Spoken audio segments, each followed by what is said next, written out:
नमस्कार दोस्तों, स्वागत है आपके अपने इस चैनल पूजा पाठ में। तो आशा करता हूँ आप सब स्वस्थ होंगे और अच्छे कामों में व्यस्त होंगे। तो इस वीडियो के माध्यम से मैं आप लोगों को बताने वाला हूँ कि किस प्रकार से हमारी जितनी भी माताएं बहनें हैं बिल्कुल सिंपल सरल विधि से हरियाली तीज का व्रत कर सकते हैं और इस प्रकार से आप पूजन कर सकते हैं।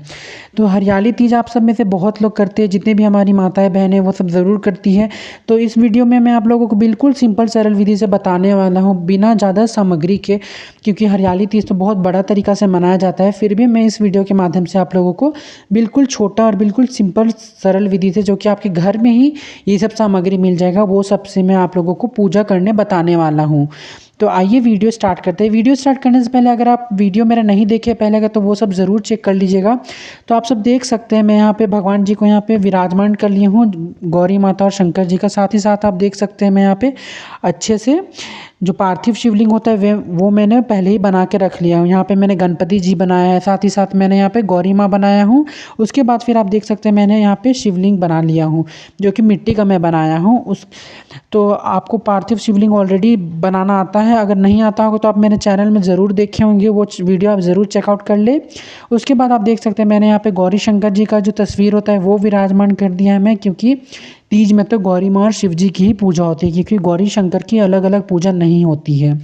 तो सबसे पहले अब हम यहाँ पे चावलों का आसन देंगे, क्योंकि हमें दीपक की पूजा करनी होती है। तो सर्वप्रथम हमें चावलों का आसन यहाँ पे दे दिया है।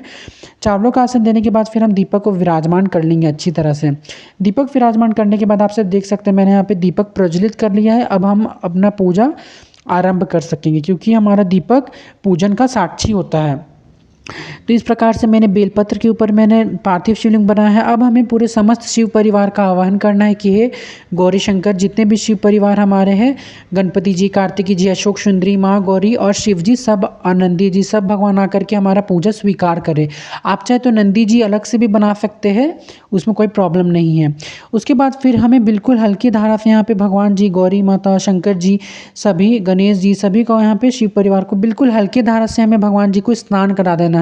इस बात का हमें ध्यान रखना है कि पार्थिव शिवलिंग की पूजा करने के समय खंडित नहीं करना है। बिल्कुल इस प्रकार से आप अपना शिवलिंग ज़रूर बना लें, क्योंकि बहुत बार होती है तब हमारा पूजा खंडित माना जाएगा। अभिषेक कराने के बाद आप चाहे तो पंचामृत से भी स्नान करा सकते हैं। उसके बाद फिर हमें भगवान जी को चंदन का टीका लगा देना है अच्छी तरह से। मैंने गणपति जी, गौरी मैया और देवाधिदेव महादेव, सब भगवान जी को अच्छे से यहाँ पे चंदन का टीका लगा दे रहा हूँ। थोड़ा हल्के हाथ का प्रयोग करना है इसमें, क्योंकि आप जानते हैं कि पार्थिव का शिवलिंग थोड़ा गीले मिट्टी का रहता है, तो इसीलिए आपको सावधानी बरतनी पड़ती है पूजन के दौरान।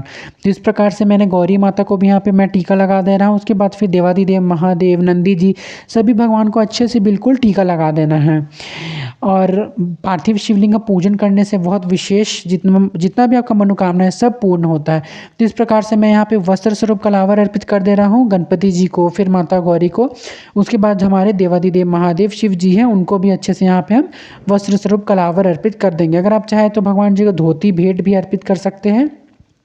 तो इस प्रकार से हमें अच्छे से भगवान जी को वस्त्र स्वरूप कलावर अर्पित कर लेना है। वस्त्र स्वरूप कलावर अर्पित करने के बाद अगर आपके पास जनेऊ हो तो जनेऊ, वाइट जनेऊ ज़रूर महादेव को अर्पित करें। साथ ही साथ आप गणपति जी को भी जनेऊ अर्पित कर सकते हैं।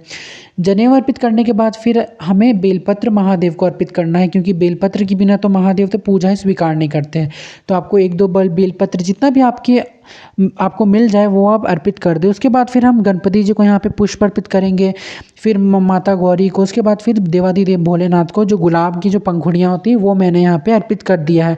आपको अगर जो भी मंदार का पुष्प या फिर धतूरे का फूल मिल जाए तो बहुत ज़्यादा अच्छा माना जाएगा। उसके बाद फिर मैंने यहाँ पे अड़हुल का फूल यहाँ पे माँ गौरी को अर्पित कर दिया है, क्योंकि माँ गौरी को अड़हुल का पुष्प अत्यधिक प्रिय होता है। माता के चरणों में भी हमें अड़हुल का पुष्प अर्पित कर देना है, अच्छे से बिल्कुल भाव से अर्पित करना है हमें। तो अच्छे से आप देख सकते हैं मैंने बहुत सारे यहाँ पे मेरे आज गार्डन में कुछ ज़्यादा फूल उग गए थे गुलाब के, तो मैंने यहाँ पे अच्छे से भगवान जी के लिए तोड़ लिया हूँ। तो आप जितना भी हैं आप लोग भी इसी प्रकार से जो हरियाली तीज है उसका पूजन कर सकते हैं, क्योंकि देखिए पूजा बहुत बड़ा एकदम बड़ा सा पूजा भी होता है और बिल्कुल सिंपल सरल विधि से करते हैं, जो कि हम अपने घर पे कर सकते हैं। तो इस प्रकार से आपको जितना भी आपके गार्डन में, अगर आपके घर में पुष्प नहीं है तो आप अगल बगल से कहीं से भी बंदोबस्त ज़रूर कर ले। नहीं तो आप लोग मार्केट से भी पुष्प ज़रूर खरीद सकते हैं एक दिन के लिए। तो इस प्रकार से मैंने यहाँ पे महादेव को अर्पित कर दिया है पुष्प। अब पुष्प अर्पित करने के बाद जितने भी हमारी माताएं बहनें सब माँ गौरी को सुहाग का सामग्री जरूर अर्पित करें, और कोशिश करें कि माँ को आप लाल रंग की साड़ी अर्पित करें, लाल लाल चूड़ियाँ अर्पित करें, अच्छे से माँ को सुहाग की सामग्री ज़रूर अर्पित करें, क्योंकि हरियाली तीज है और तीज में तो सुहाग जितना भी सुहाग का सामग्री होता है हमारी माताएं बहनें ज़रूर माँ को अर्पित करें। इससे सौभाग्यवती होने का वरदान मिलता है। तो आपको इस प्रकार से अच्छे से माँ को अर्पित कर दीजिए। उसके बाद फिर हम यहाँ पे भगवान जी को इत्र की सेवा कर दे रहे हैं, जो कि मैंने पहले आपको बता चुका हूँ। मैं काला भूत इत्र लगाता हूँ महादेव को। अच्छे से इत्र की सेवा करने के बाद फिर आप देख सकते हैं मैंने फ़िलहाल तो पूरा हल्का ही सा यहाँ पे बताशा बादाम मिश्री का ही भोग लगा रहा हूँ मैं, लेकिन आप इस भगवान को पूरा जितना भी ऋतु फल है सब अर्पित करें, लड्डू मिठाई सब सारा बनाएं या फिर हलवा आदि सब महादेव को आप भोग में लगा दें, क्योंकि बहुत बड़ा त्यौहार होता है हरियाली तीज। तीज तो बिल्कुल एक हरियाली तीज होता है और आपका एक होता है हरितालिका तीज। तो दोनों सेम ही है, दोनों पति की दीर्घायु के लिए किया जाता है। तो इस प्रकार से आपको ज़रूर माँ को अर्पित कर देना है सामग्री। तो उसके बाद फिर हम यहाँ पे भगवान जी को धूप दिखा देंगे। सर्वप्रथम हमें गणपति जी का ध्यान करना है, फिर कार्तिकेय जी का, फिर माता अशोक सुंदरी, उसके बाद फिर माँ गौरी, फिर देवाधिदेव भोलेनाथ शिव शंकर का ध्यान करना है, कैलाशपति महादेव का।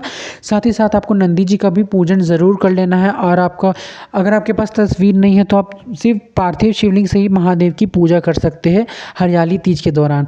और कोशिश करें कि आप हरी हरी चीज़ों से ज़्यादा पूजा करें। यहाँ पे आप पटा में हरे रंग का जो कपड़ा होता है वो भी बिछा लें, और पूजा के दौरान आप सब हरी हरी साड़ियाँ पहने, हरी चूड़ियाँ पहने, बहुत शुभ माना जाता है।